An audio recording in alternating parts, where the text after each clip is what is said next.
Shalom, saudari-saudara yang dikasihi Tuhan. Jumpa lagi dalam Renungan Harian Provinsi MSC Indonesia, edisi tanggal 28 Januari 2025, Sabda dari Hati untuk Dunia yang Baru.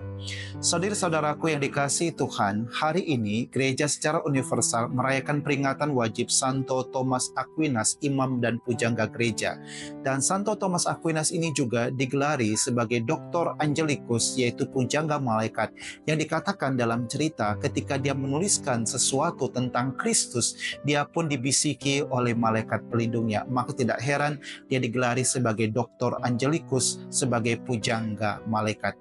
Sobat-sobat, saudari-saudaraku yang dikasihi Tuhan, dalam gereja Katolik mempunyai hierarki, yakni diakon yang paling bawah, yang kedua adalah imam, yang ketiga adalah uskup, yang keempat adalah paus. Tetapi yang menarik dari hierarki gereja Katolik ini adalah semakin tinggi jabatan seseorang dalam gereja Katolik, dia pun dipanggil untuk semakin merendah di dalam hidupnya. Paus sendiri pun mempunyai gelar Servus Servorum, hamba dari segala hamba. Itu artinya semakin tinggi jabatan dalam gereja Katolik, seharusnya dia pun semakin merendah, melayani, dan lebih melayani lagi daripada yang lain. Dan ini berbanding terbalik dengan jabatan di dunia. Jabatan di dunia semakin tinggi, semakin ingin minta dilayani, tetapi dalam gereja Katolik semakin tinggi jabatan, semakin dipanggil untuk berani melayani dan lebih melayani. Saudari-saudaraku yang dikasihi Tuhan, ini juga sesuai dengan pesan yang diberikan oleh Tuhan Yesus kepada para muridnya. Tuhan Yesus dalam Injil hari ini, dalam rumus umum yang bersangkutan, Yesus itu mengingatkan para muridnya untuk tidak mencari jabatan di dalam kehidupan. Sebab apa? Jabatan itu, kalau kita mencari jabatan dalam kehidupan, itu jabatan itu bisa membutakan banyak orang. Jabatan itu bisa membelokkan hati orang.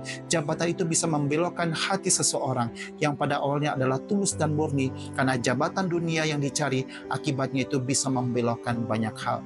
Tetapi Tuhan Yesus mengingatkan para muridnya untuk senantiasa itu saling melayani satu sama lain, bukanlah saling mencari jabatan satu sama lain, bukan ingin dipanggil sebagai rabi, bukan ingin dipanggil sebagai pemimpin, tetapi dipanggil untuk saling melayani satu sama lain dan menjadi saudara satu sama lain.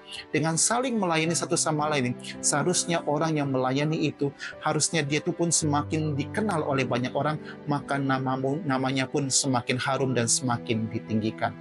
Saudari-saudara yang dikasihi Tuhan, kita juga dipanggil dengan panggilan yang sama, yaitu untuk saling melayani satu sama lain, untuk menjadi saudara satu sama lain. Sama dengan Santo Thomas Aquinas, dia pun dipanggil untuk melayani Kristus, untuk mewartakan rahasia-rahasia surga. Dengan buku-bukunya Summa Theologia, dia pun menulis Kristus dengan sangat luar biasa, dia menulis teologi dengan sangat luar biasa, dia melayani Kristus dengan segala kepintarannya, dengan segala kebijaksanaannya, dia mewartakan Kristus dengan luar biasa. Dia pun dipanggil untuk melayani Kristus, untuk dibagikan melayani banyak orang yang suka ingin membaca tulisan-tulisannya. Saudari-saudaraku yang dikasihi Tuhan, kita dipanggil dengan panggilan yang sama, bukan untuk saling menekan satu sama lain, bukan untuk saling menjajah satu sama lain, bukan untuk saling menindas satu sama lain, tetapi kita dipanggil untuk saling melayani satu sama lain, sama seperti saudara melayani saudara. Di dalam kepengurusan paroki, di dalam kepengurusan stasi, dalam pengurusan lingkungan-lingkungan rohani atau wilayah-wilayah rohani, dalam lingkungan pengurusan dalam gereja sekalipun, seorang imam, seorang uskup, seorang paus, seorang diakon juga dipanggil untuk saling melayani satu sama lain seperti saudara melayani saudara. Saudara-saudaraku yang dikasihi Tuhan, dunia seringkali mengajarkan kita untuk mengejar jabatan. Sebagaimana ditawarkan itu juga kepada Yesus.